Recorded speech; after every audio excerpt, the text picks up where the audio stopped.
After last week delivered us 9 ranked teams losing, week 6 was just as good. There were a number of upsets and close finishes that are really going to shake up the rankings this week. Here is my top 25 after week 6 of the college football season. Before we get to today's video, make sure to smash that subscribe button and turn on those notifications if you're new to my channel. If you're watching this video, odds are that you love college football, and odds are you aren't subscribed to my channel, so make sure to subscribe to one of the best college football communities here on YouTube. I'll be posting college football videos every day during the season, so make sure to subscribe so you never miss a video. Also, make sure to drop a like on this video as well. It helps with that YouTube algorithm and helps share the video with more college football fans. Plus, it only takes a second to do. I believe this is the third week in a row with a different number 1 team, but I have Ohio State at number 1. Ever since their close game in week 1 against Notre Dame, the Buckeyes have dominated every opponent they've played.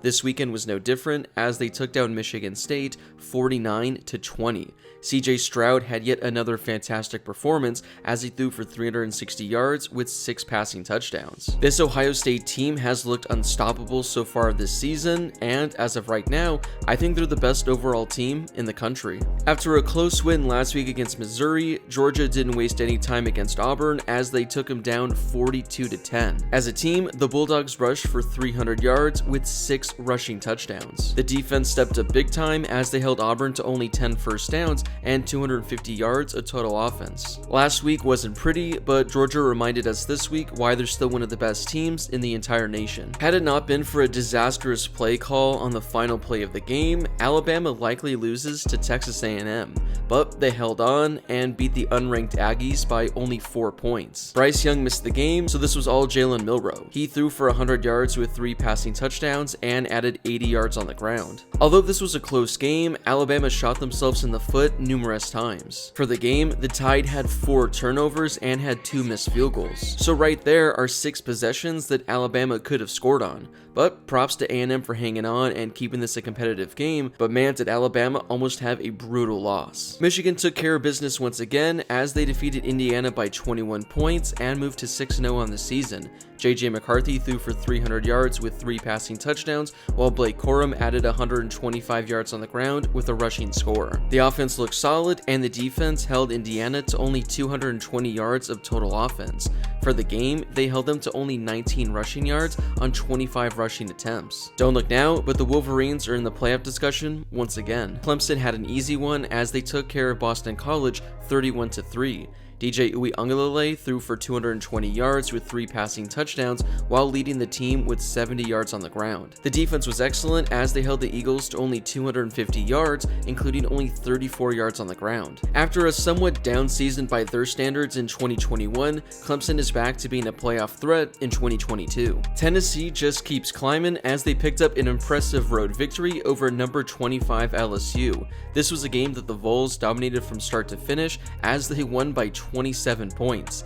Hendon Hooker continues his amazing Heisman campaign as he threw for 250 yards with 2 passing touchdowns. The crazy thing is, he's still lighting up the stat sheet without his top wide receiver in Cedric Tillman. Tennessee added over 260 yards on the ground with 2 rushing scores. Their defense held this LSU offense in check, allowing them to have only 300 yards of total offense with only 55 yards on the ground. For the game, Tennessee forced 2 turnovers and forced LSU to go 0 for 3 on 4th down. Don't look now, but Tennessee is not only a threat in the SEC, but they're a potential threat for the college football playoff. USC picked up yet another win, moving to 6-0 on the season, but yet I still don't know just how good this team is. They defeated a really good Washington State team who's now 4-2, but overall, I thought USC was still pretty underwhelming in this contest. This was a close game at the half as the Trojans led by only 3 points, but the defense held things in check in the second half as they held Washington State scoreless. Caleb Williams completed half of his passes for 200 yards and 2 touchdowns,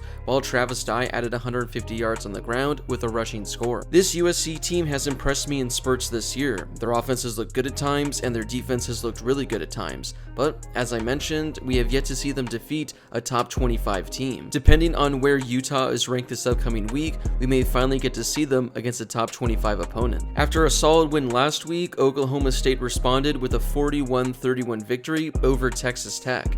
The Cowboys are now 5-0 on the season, and they're easily the best team in the entire Big 12. Spencer Sanders threw for 300 yards with a passing touchdown, while adding 60 yards on the ground with 2 rushing scores. This was actually a pretty interesting back and forth game, as it looked like Texas Tech had enough in them to pull off the upset, but the Oklahoma State defense stood up big time in the fourth quarter, forcing multiple turnovers on downs. Things were looking interesting early on for Ole Miss as they trailed Vanderbilt at the half, but they outscored the Commodores 35-8 in the second half to pull out the 24-point victory. Jackson Dart threw for 450 yards with 3 passing touchdowns. Meanwhile, Ole Miss rushed in 4 touchdowns for the game. Ole Miss had nearly 600 yards of total offense, including 22 first downs. This is still looking like one of the better offenses in all of college football, and Ole Miss is still undefeated on the season. We talked about Tennessee making a potential run in the SEC, but keep your eyes on the Rebels as well. Penn State didn't play this week, so here's where we have them. Don't look now, but the best team in the Pac-12 might actually be UCLA. They defeated number 11 Utah at home, beating them 42-32. I said it last week in a very impressive victory over Washington,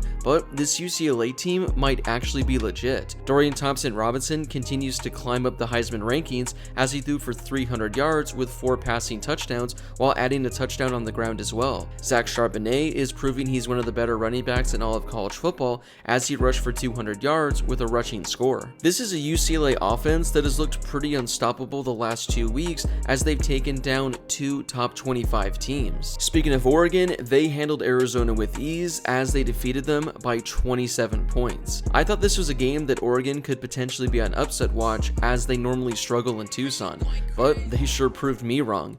Bo Nix continues to be a potential Heisman sleeper as he threw for over 250 yards while adding 70 yards on the ground with 3 rushing scores. For a team, the Ducks rushed for over 300 yards with 7 rushing touchdowns. Ever since their loss to Georgia in Week 1, Oregon has looked like one of the better teams in all of college football. They continue to climb up their rankings, and I think they'll be a legitimate threat in the college football playoff hunt. TCU just continues to win as they took down a very solid Kansas team, winning by 7 on the road. This was an absolutely crazy game as both teams exchanged ties and leads all throughout the second half, but ultimately TCU pulled out the victory at the very end.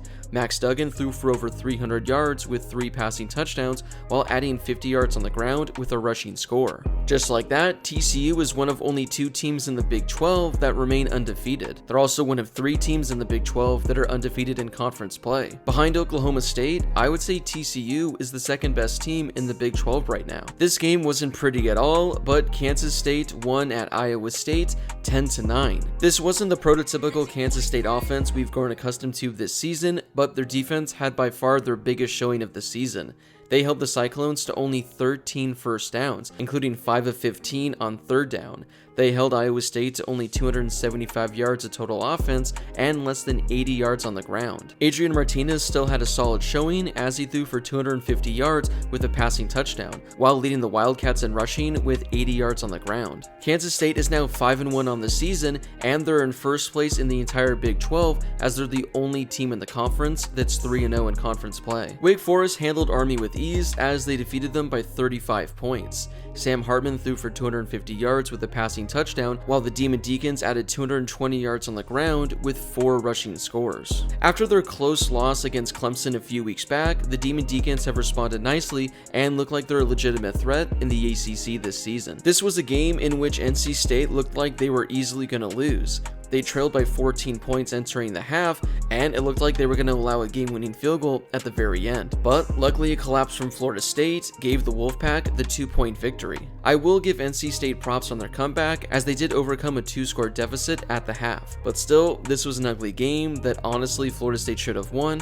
but NC State pulled out the victory, and they're still 5-1 on the season. Syracuse was off this week, so this is where we have them in the rankings. They lost their first game of the season, but this was still a game that Kansas could have won at the very end. Jalen Daniels exited with an injury, but Jason Bean came in and was really good for the Jayhawks. He threw for 260 yards with 4 passing touchdowns and added 35 yards on the ground as well. I still think Kansas is a really solid team and still going to be a threat in the Big 12 this season. Mississippi State took down Arkansas by 23 points in a game that they dominated from start to finish. Will Rogers was excellent once again, throwing for 400 yards with 3 passing touchdowns. As a team, the Bulldogs added nearly 200 yards on the ground with 3 rushing scores. This is a Mississippi State team that just continues to win and is 5-1 this season. I know we like to talk about Tennessee and Ole Miss being potential sleepers in the conference, but keep your eye on Mississippi State as they look like a really solid offense that could potentially do some damage against some really good opponents. For the first time since 2011, I have Illinois cracking the top 25.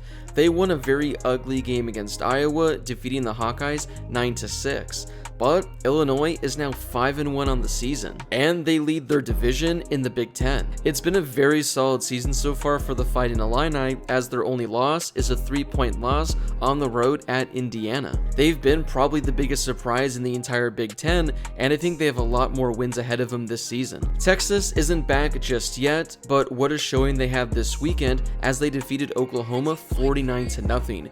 Quinn Ewers looks like the real deal as he threw for 300 yards with 4 passing touchdowns. Bijan Robinson is still one of the best running backs in the entire nation as he added 130 yards on the ground with 2 rushing scores. I know that Texas is 4-2 this season, but their 2 losses have been some pretty heartbreaking finishes. They lost by a point to Alabama, and they lost on a field goal in overtime to Texas Tech. I think by getting Quinn Ewers back, Texas is about to go on a run and potentially make a run at the Big 12. I didn't have Utah fall out of the top 25 entirely, as I still think they're one of the better teams in the Pac-12, but this was still a pretty rough loss to UCLA. Offensively, the Utes still look like a really solid team, but their defense was awful in this game as they allowed more than 500 total yards of offense to the Bruins. Utah hosts USC next week, and I think that's a game that they can win to get them right back in the hunt for the Pac-12. In their first season at the FBS level, James Madison is 5-0 and cracking the top 25. Quarterback Todd Centeio is a name you need to keep an eye on as he's been fantastic for the Dukes this season.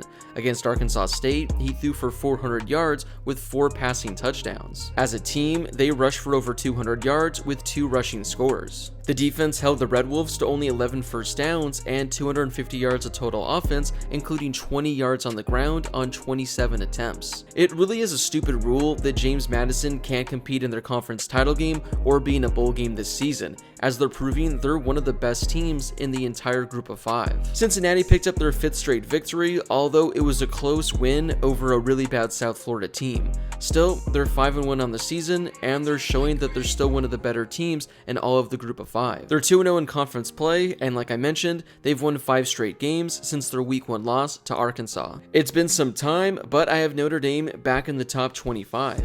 They took down number 16 BYU, and Notre Dame looked like the better team for a majority of the game. Drew Pine was excellent as he threw for over 250 yards with only 6 incompletions as he threw 3 touchdown passes. As a team, the Irish rushed for over 230 yards on the ground. Notre Dame's defense held this Cougars offense in check as they held them to under 300 yards of total offense. Ever since losing back-to-back games to start the season, Notre Dame has responded with 3 quality victories. They took down a solid Cal team, they went on the road and beat a really good North Carolina team, and they went to Vegas and took down a top 15 team in BYU. I'm not saying the Irish are completely back as they have 2 easy contests over their next 2 weeks, but they'll then travel to Syracuse and host Clemson, 2 really good opponents for the Irish. Well, there's my top 25 after week 6. Let me know in the comments section what you think about the rankings. Was there a team I had ranked too high, or was there a team that was ranked too low? Was there a team that wasn't even on this list that should have been on here? Whatever your thoughts are, let me know in the comments section down below. Before you leave, make sure to smash that subscribe button and turn on those notifications if you're new to my channel. I'll be posting college football videos every day during the season, so make sure to subscribe so you never miss a video. Also, make sure to drop a like on this video as well. It helps out with that YouTube algorithm and helps share the video with more college football fans. Plus, it only takes a second to do. As always, thank you guys so much for watching, and I'll see you all in my next video.